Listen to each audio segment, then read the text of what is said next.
November ಕ್ರಾಂತಿ ಬರೀ ಭ್ರಮೆ. ಸಿದ್ದು ಡಿಕೆ ಈಗ ಮೋರ್ ಸ್ಟ್ರಾಂಗ್. ಮತ್ತಷ್ಟು ವೀಕ್ ಆಯ್ತ ಕಮಲದಳ. ವಿಪಕ್ಷ ನಾಯಕ ಆರ್ ಅಶೋಕ್ ಬಿಟ್ಟಿ ಭವಿಷ್ಯ ನಿಜವಾಗ್ಲಿಲ್ಲ. ಬೊಮ್ಮಾಯಿಯವರ ಪುಂಗಿ ಪುರಾಣಕ್ಕೂ ಫಲ ಸಿಗ್ಲಿಲ್ಲ. ನವೆಂಬರ್ ಕ್ರಾಂತಿ ವಾಂತಿ ಅಂತಿದ್ದವರಿಗೆಲ್ಲ ಆಘಾತವಾಗಿದೆ. ಅದೆಲ್ಲ ಬರೀ ಭ್ರಾಂತಿ ಅನ್ನೋದು ಈಗ ಸ್ಪಷ್ಟವಾಗ್ತಿದೆ.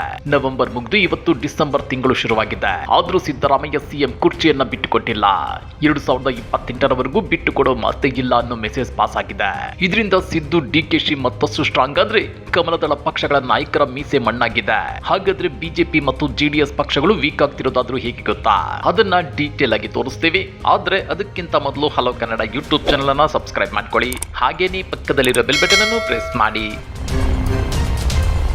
ನವೆಂಬರ್ನಲ್ಲಿ ಕ್ರಾಂತಿಯಾಗುತ್ತೆ, ಸರ್ಕಾರ ಸಂಕಷ್ಟಕ್ಕೆ ಸಿಲುಕುತ್ತೆ. ಕರ್ನಾಟಕದಲ್ಲೂ ಓರ್ವ ಅಜಿತ್ ಪವಾರ್ ಹುಟ್ಕೊಂತಾರೆ. ಹಂಗೆ ಹಿಂಗೆ ಅಂತೆಲ್ಲ ಕಾಗಕ್ಕ ಗುಬ್ಬಕ್ಕನ ಸ್ಟೋರಿ ಹೇಳಿದ್ದೇ ಹೇಳಿದ್ದು. ಆದ್ರೆ ಆ ಯಾವ ಕಾಕಂಡ್ಬುಲ್ ಸ್ಟೋರಿಗಳಿಗೂ ಫಲ ಸಿಗ್ಲಿಲ್ಲ. ನವೆಂಬರ್ ತಿಂಗಳು ಬಂತು ಹೋಯ್ತು. ಸಿದ್ದು ಡಿಕೆಶಿ ಮಧ್ಯೆ ಸಿಎಂ ಕುರ್ಚಿ ಜಟಾಪಟಿ ಬಂದಷ್ಟೇ ವೇಗವಾಗಿ ತಣ್ಣಗಾಗಿದೆ. ಬ್ರೇಕ್ಫಾಸ್ಟ್ ಮೀಟಿಂಗ್ ಮಾಡಿದ ಸಿದ್ದರಾಮಯ್ಯ ಮತ್ತು ಡಿಕೆ ಶಿವಕುಮಾರ್ ಹೈಕಮಾಂಡ್ ಮಾತಿಗೆ ಇಬ್ರು ಬದ್ಧ ಅಂತೇಳಿ ಸುಮ್ಮನಾಗಿದ್ದಾರೆ. ಅಷ್ಟೇ ಅಲ್ಲ, ಇದೇ ಡಿಸೆಂಬರ್ 8ರಿಂದ ಶುರುವಾಗುವ ಬೆಳಗಾವಿ ಅಧಿವೇಶನಕ್ಕೆ ಇಬ್ರು ಸಜ್ಜಾಗುತ್ತಿದ್ದಾರೆ. ಆದ್ರೆ ಸಿದ್ದರಾಮಯ್ಯ ಮತ್ತು ಡಿಕೆಶಿ ಸಿಎಂ ಕಚ್ಚಾಟದಿಂದಾಗಿ ಸರ್ಕಾರದಲ್ಲಿ ಅಸ್ಥಿರತೆ ಸೃಷ್ಟಿಯಾಗುತ್ತೆ ಅಂತೇಳಿ ಕಾದು ಕೂತ ಬಿಜೆಪಿ ಮತ್ತು ಜೆಡಿಎಸ್ ಪಕ್ಷಗಳಿಗೆ ಭಾರಿ ನಿರಾಸೆಯಾಗಿದೆ. ಏನು ಅನ್ಕೊಂಡ್ರೆ ಇನ್ನೇನೋ ಆಗೋಯ್ತಲ್ಲ ಅಂತೇಳಿ ಕೈ ಹಿಸಿಕಿಕೊಳ್ತಿದ್ದಾರೆ. ಇತ್ತ ಮೀಸೆ ಮಣ್ಣಾದ್ರೂ ತಮ್ಮ ಬಿಟ್ಟಿ ಪರಾಕ್ರಮ ಮಾತ್ರ ಬಿಟ್ಟಿಲ್ಲ ಬಿಜೆಪಿ ನಾಯಕರು. ಸಿದ್ದು ಡಿಕೆಶಿ ಮಧ್ಯೆ ಸಂಧಾನವಾಗ್ತಿರೋದಕ್ಕೂ ಹಂಗಿಸಿರೋ ಬಿಜೆಪಿ ನಾಯಕರು ಇದು ಜಸ್ಟ್ ಅಲ್ಪ ವಿರಾಮವಷ್ಟೇ, ಫುಲ್ ಸ್ಟಾಪ್ ಅಲ್ಲ, ಮುಂದಿದೆ ಮಾರಿ ಹಬ್ಬ ಕಾದು ನೋಡಿ ಅನ್ನೋ ರೀತಿಯಲ್ಲಿ ಮಾತನಾಡ್ತಿದ್ದಾರೆ. ಅದರಲ್ಲೂ ಕೇಂದ್ರ ಸಚಿವ ಪ್ರಹ್ಲಾದ್ ಜೋಶಿ ಅವರು ಈ ಬಗ್ಗೆ ರಿಯಾಕ್ಟ್ ಮಾಡಿದ್ದಾರೆ. ರಾಜ್ಯದಲ್ಲಿನ ಮುಖ್ಯಮಂತ್ರಿ ಕುರ್ಚಿ ಗುದ್ದಾಟಕ್ಕೆ ಕದನ ವಿರಾಮ ಬಿದ್ದಿಲ್ಲ. ಬ್ರೇಕ್ಫಾಸ್ಟ್ ಒಗ್ಗಟ್ಟು ಎಂಬುದೆಲ್ಲ ಬರೀ ನಾಟಕ ಅಂತೇಳಿ ಕಿಡಿಕಾರಿದ್ದಾರೆ. ಸಿಎಂ ಹುದ್ದೆ ಮತ್ತು ಅಧಿಕಾರ ಹಂಚಿಕೆ ವಿಚಾರದಲ್ಲಿ ಎಲ್ಲವನ್ನೂ ಹೈಕಮಾಂಡ್ ನಿರ್ಧರಿಸುತ್ತೆ ಅಂತೇಳಿ ಸಿದ್ದರಾಮಯ್ಯ ಮತ್ತು ಡಿಕೆ ಶಿವಕುಮಾರ್ ಹೇಳುತ್ತಾರೆ. ಹಾಗಾದ್ರೆ ಇವರು ಬ್ರೇಕ್ಫಾಸ್ಟ್ ನೆಪದಲ್ಲಿ ಅರ್ಧ ಇಡ್ಲಿ ತಿನ್ನಬೇಕಿತ್ತೆ ಅಂತೇಳಿ ವ್ಯಂಗ್ಯವಾಡಿದ್ದಾರೆ. ಸಿಎಂ ಕುರ್ಚಿಗಾಗಿ ಸಿಎಂ ಡಿಸಿಎಂ ಮಧ್ಯೆ ಮುಸುಕಿನ ಗುದ್ದಾಟ ನಡೆಯುತ್ತಲೇ ಇದೆ. ಮೇಲ್ನೋಟಕ್ಕೆ ಎಲ್ಲವನ್ನೂ ಹೈಕಮಾಂಡ್ ಹೇಳಿದಂತೆ ಕೇಳ್ತೇವೆ ಎನ್ನುತ್ತಿದ್ದಾರೆ. ಆದ್ರೆ ಇಬ್ಬರ ನಡುವಿನ ಜಟಾಪಟಿ ಮಾತ್ರ ಬಿಟ್ಟಿಲ್ಲ. ಇಬ್ಬರು ಒಬ್ಬರನ್ನೊಬ್ಬರು ಬಾವಿಗೆ ತಳ್ಳೋದಕ್ಕೆ ನೋಡ್ತಿದ್ದಾರಷ್ಟೇ ಅಂತೇಳಿ ಜೋಶಿ ಹೇಳಿದ್ದಾರೆ. ಇಬ್ಬರು ಎಐಸಿಸಿ ಅಧ್ಯಕ್ಷ ಮಲ್ಲಿಕಾರ್ಜುನ್ ಖರ್ಗೆ ಅವರನ್ನ ಭೇಟಿ ಮಾಡಿ ಚರ್ಚೆ ಮಾಡಿದ್ದಾರೆ. ಆದ್ರೆ ಕಾಂಗ್ರೆಸ್ ಅಲ್ಲಿ ಖರ್ಗೆ ಅವರದ್ದೇನು ನಡೆಯೋದಿಲ್ಲ. ಎಲ್ಲ ನಕಲಿ ಗಾಂಧಿ ಮತ್ತು ಪ್ರಿಯಾಂಕಾ ವಾದ್ರಾ ಅವರದ್ದೇ ಫೈನಲ್. ಹೀಗಾಗಿ ಖರ್ಗೆ ಹೈಕಮಾಂಡ್ ಮೇಲೆ ಎತ್ತಿ ಹಾಕುತ್ತಿದ್ದಾರೆ. ಸಿಎಂ ಡಿಸಿಎಂ ಒಗ್ಗಟ್ಟಿನ ಮಂತ್ರ ಜಪಿಸುತ್ತಲೇ ಜೈಲಿಗೂ ಹೋಗಿ ಶಾಸಕರ ಬೆಂಬಲ ಕೋರುತ್ತಿದ್ದಾರೆ. ಅಂದ್ರೆ ಸಿಎಂ ಗದ್ದುಗೆ ಜಟಾಪಟಿ ಕಾಂಗ್ರೆಸ್ನಲ್ಲಿ ಅದೆಷ್ಟು ಗಂಭೀರ ಸ್ವರೂಪ ಪಡೆದುಕೊಂಡಿದೆ ಅನ್ನೋದನ್ನ ತೋರ್ಪಡಿಸುತ್ತದೆ. ಬ್ರೇಕ್ಫಾಸ್ಟ್ ಒಗ್ಗಟ್ಟು ಎಂಬುದೆಲ್ಲ ಒಂದು ನಾಟಕ ಅಂತೇಳಿ ಕೇಂದ್ರ ಸಚಿವ ಪ್ರಹ್ಲಾದ್ ಜೋಶಿ ಲೇವಡಿ ಮಾಡಿದ್ದಾರೆ. ಕಾಟಾಚಾರಕ್ಕೆ ಬೆಳಗಾವಿ ಅಧಿವೇಶನ ಬೇಡ, 20 ದಿನ ನಡೆಸಿ ಅಂತೇಳಿ ಬಿಜೆಪಿ ಜೆಡಿಎಸ್ ಆಗ್ರಹ. ರಾಜ್ಯ ಸರ್ಕಾರ ಕಾಟಾಚಾರಕ್ಕೆ ಬೆಳಗಾವಿ ಅಧಿವೇಶನ ನಡೆಸುತ್ತಿದೆ. ಅದು 8 ದಿನಕ್ಕಿಂತ ಹೆಚ್ಚು ಕಾಲ ನಡೆಯಲಾರದು ಅಂತೇಳಿ ವಿಪಕ್ಷ ನಾಯಕ ಆರ್ ಅಶೋಕ್ ಹೇಳಿದ್ದಾರೆ.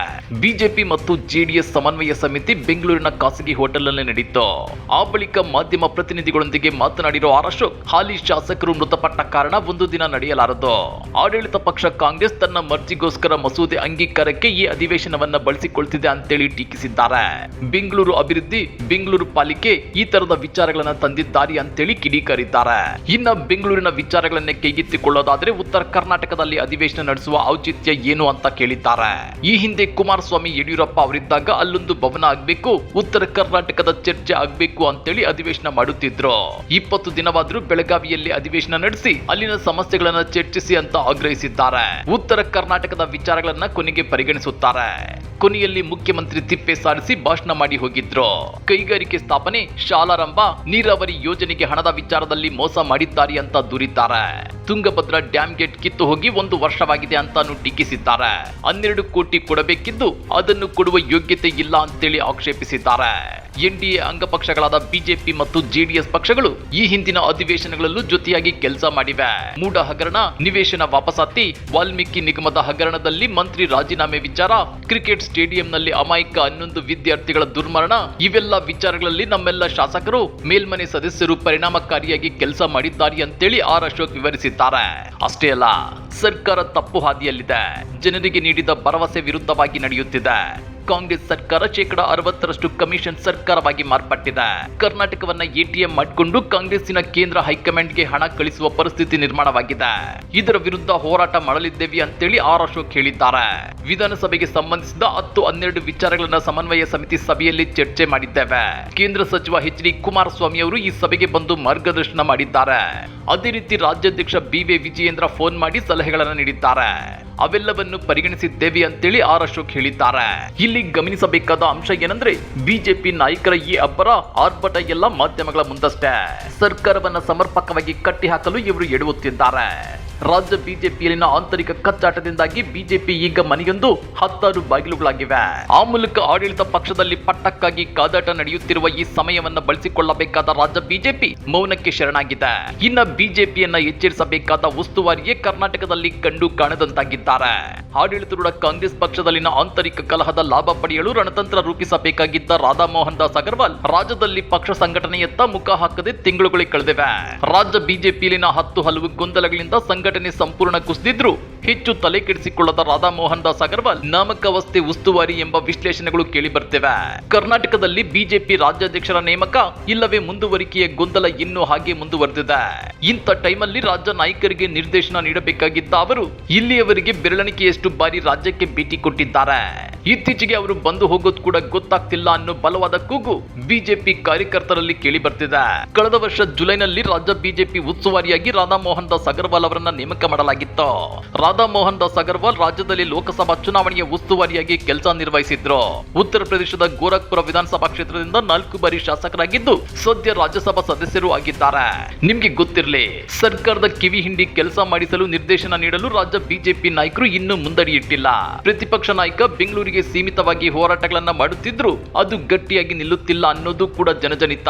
ಇನ್ನ ರಾಜ್ಯಾಧ್ಯಕ್ಷರಾಗಿರೋ ಬಿ.ವಿ. ವಿಜಯೇಂದ್ರ ರಾಜ್ಯದಲ್ಲಿ ಹೋರಾಟ ಮಾಡಬೇಕಾದ ವಿಚಾರದ ಬಗ್ಗೆ ಕಾರ್ಯತಂತ್ರ ಹೆಣೆದಿಲ್ಲ ಅನ್ನೋದು ಕಾರ್ಯಕರ್ತರ ನೋವು.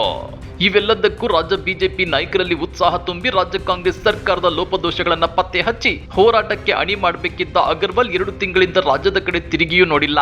ಇದಲ್ಲದೆ ರೈತರ ಸಮಸ್ಯೆ ಸೇರಿದಂತೆ ರಾಜ್ಯದಲ್ಲಿ ಕಂಡುಬರುತ್ತಿರುವ ಹಲವು ಸಮಸ್ಯೆಗಳ ಬಗ್ಗೆ ಕಾರ್ಯತಂತ್ರ ಹೆಣೆಯಲು ಯಾವುದೇ ಸಲಹೆ ಸೂಚನೆ ಕೊಟ್ಟಂತೆ ಕಾಣುತ್ತಿಲ್ಲ ಅನ್ನೋದು ಕೂಡ ರಾಜ್ಯ ಬಿಜೆಪಿ ನಾಯಕರ ಹಾಗೂ ಕಾರ್ಯಕರ್ತರ ಅಳಲಾಗಿದೆ. ರಾಜ್ಯದಲ್ಲಿ ಅಧಿಕಾರ ಕಳೆದುಕೊಂಡಿದ್ದ ಬಿಜೆಪಿಯನ್ನ ಮತ್ತಷ್ಟು ಸಮರ್ಥವಾಗಿ ಕಟ್ಟಲು ಹಾಗೂ ಇಲ್ಲಿನ ಒಳಜಗಳ ಮತ್ತು ಬಡಿದಾಟ ಸರಿಪಡಿಸಲು ಉಸ್ತುವಾರಿ ನೇಮಕ ಮಾಡಲಾಗಿದೆ. ಸಹ ಉಸ್ತುವಾರಿಯಾಗಿ ಸುಧಾಕರ್ ರೆಡ್ಡಿ ಇದ್ದಾರೆ. ರಾಜ್ಯ ಬಿಜೆಪಿ ಘಟಕದಲ್ಲಿ ಜಿಲ್ಲಾಧ್ಯಕ್ಷರ ನೇಮಕದಿಂದ ಆರಂಭವಾದ ಬಣಬಡಿದಾಟ ಆನಂತರ ಅಧ್ಯಕ್ಷ ಗಾದಿಯ ಗೊಂದಲ ಇಂದಿಗೂ ಮುಂದುವರೆದಿದೆ. ಈ ವೇಳೆ ಅಲ್ಲಲ್ಲಿ ಕಾಣಿಸಿಕೊಳ್ತಿದ್ದ ರಾಜ್ಯ ಉಸ್ತುವಾರಿಗಳು ಬಂದು ಸಭೆ ಮಾಡಿದ್ರೂ ಯಾವುದೇ ಪ್ರಯೋಜನ ಕಂಡಿಲ್ಲ. ಸಮಸ್ಯೆ ಉಪಶಮನಕ್ಕೆ ಕೈಗೊಳ್ಳಬೇಕಾದ ಕೆಲಸವನ್ನು ಮಾಡಲಿಲ್ಲ ಅನ್ನೋದು ಕಾರ್ಯಕರ್ತರ ಅಳಲಾಗಿದೆ. ಇದೇ ಸಮಯದಲ್ಲಿ ಕೆಲವು ಭಿನ್ನಮತೀಯ ಶಾಸಕರ ಬಣ ರಾಜ್ಯಾಧ್ಯಕ್ಷರ ಬದಲಾವಣೆಗೆ ಪಟ್ಟು ಹಿಡಿದು ಹೋರಾಟ ಮಾಡಿದ್ರು ರಾಜ್ಯ ಉಸ್ತುವಾರಿ ಇಲ್ಲಿನ ಸಮಸ್ಯೆ ತಣಿಸುವ ಕೆಲಸ ಮಾಡಲಿಲ್ಲ. ಸಹ ಉಸ್ತುವಾರಿಯಾಗಿರುವ ಸುಧಾಕರ್ ರೆಡ್ಡಿ 1-2 ಸಭೆಗಳನ್ನು ನಡೆಸಿದ್ರೆ ವಿನಃ ಸಮಸ್ಯೆ ಪರಿಹಾರಕ್ಕೆ ಸೂತ್ರ ಹೆಣೆಯಲಿಲ್ಲ. ಹೀಗಾಗಿ ಕಾರ್ಯಕರ್ತರಲ್ಲದೆ ನಾಯಕರ ಮಟ್ಟದಲ್ಲೂ ಕೂಡ ಉಸ್ತುವಾರಿ ಬಗ್ಗೆ ಅಸಮಾಧಾನವಿದ್ರು ಅದು ಹೊರಬರ್ತಿಲ್ಲ ಎನ್ನಲಾಗ್ತಿದೆ. ಇದು ರಾಜ್ಯ ಬಿಜೆಪಿಯ ಕಥೆಯಾದ್ರೆ ಇನ್ನ ಜೆಡಿಎಸ್ ನ ವ್ಯತಿಯ ಬಗ್ಗೆ ನಿಮಗೆಲ್ಲ ಗೊತ್ತೇ ಇದೆ. ಸದ್ಯ ಜೆಡಿಎಸ್ ರಾಜ್ಯದಲ್ಲಿ ಉಸಿರಾಡ್ತಿರೋದೇ ಬಿಜೆಪಿ ನಾಯಕರ ಸಪೋರ್ಟ್ ಇಂದ. ಜೆಡಿಎಸ್ ಏಕಾಂಗಿಯಾಗಿದ್ರೆ ಇಷ್ಟೊತ್ತಿಗೆ ಅಲ್ಲಿನ ಶಾಸಕರೆಲ್ಲ ಕಾಂಗ್ರೆಸ್ ಮತ್ತು ಬಿಜೆಪಿ ಕಡೆ ಮುಖ ಮಾಡಿ ನಿಲ್ತಿದ್ರು ಅನ್ನೋ ರಾಜಕೀಯ ವಿಶ್ಲೇಷಣೆಗಳಿವೆ. ಇಂಥ ಸಂದರ್ಭದಲ್ಲಿ 3 ಸಲ ಸೋತಿರೋ ಕುಮಾರಸ್ವಾಮಿ ಪುತ್ರ ನಿಖಿಲ್ಗೆ ಜೆಡಿಎಸ್ ರಾಜ್ಯಾಧ್ಯಕ್ಷ ಪಟ್ಟ ಕಟ್ಟಲು ಸರ್ವ ರೀತಿಯಲ್ಲೂ ಸನ್ನದ್ಧತೆ ನಡೆಯುತ್ತಿರುವುದು ನಿಜಕ್ಕೂ ವಿಪರ್ಯಾಸ.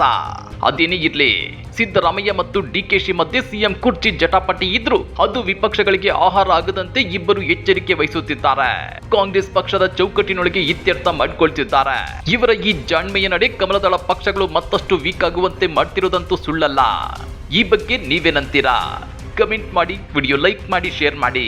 ಇಂಥ ಮತ್ತಷ್ಟು ರೋಚಕ ರಾಜಕೀಯ ಸುದ್ದಿಗಳನ್ನ ಮಿಸ್ ಮಾಡದೆ ನೋಡಬೇಕು ಅಂದ್ರೆ ಹಲೋ ಕನ್ನಡ ಯೂಟ್ಯೂಬ್ ಚಾನೆಲ್ ಅನ್ನ ಸಬ್ಸ್ಕ್ರೈಬ್ ಮಾಡ್ಕೊಳ್ಳಿ.